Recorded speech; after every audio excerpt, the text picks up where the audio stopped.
Okay, guys, for number 4, we have 2.5 moles of CH4. That is what's given to us. We're going to start with that.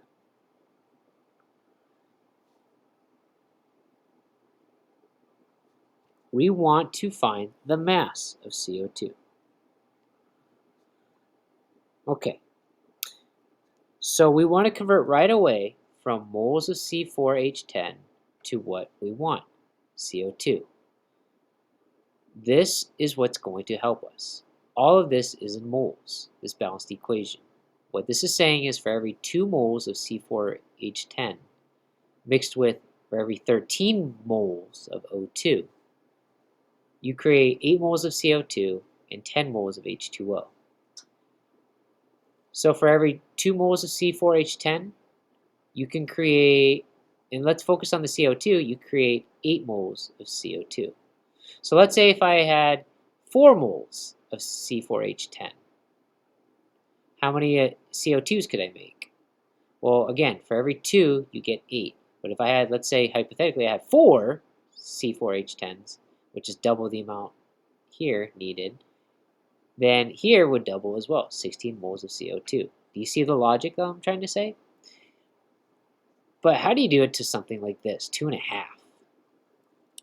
What you're going to do is you're going to use those two values, 2 moles of C4H10 and 8 moles of CO2.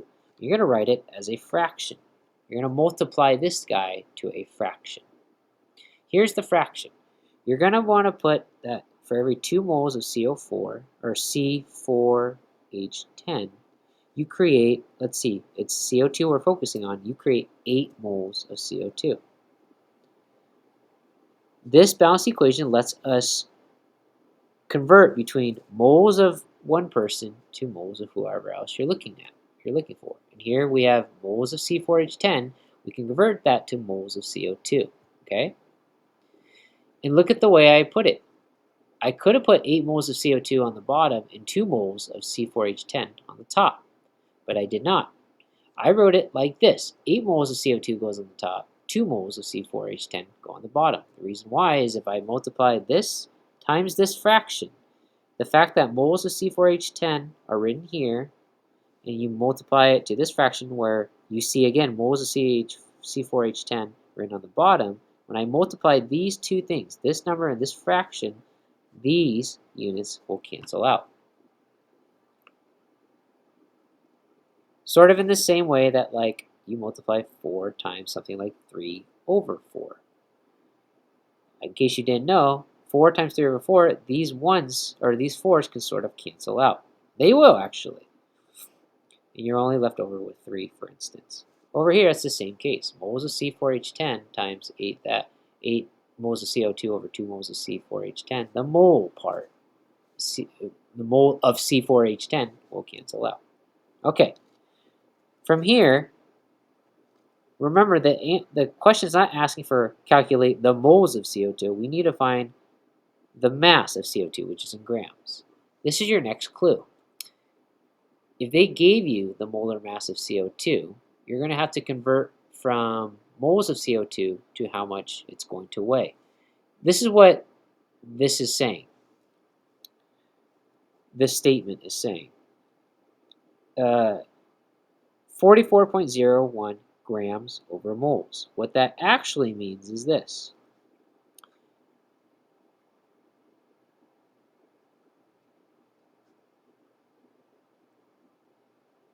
I apologize for this writing that's kind of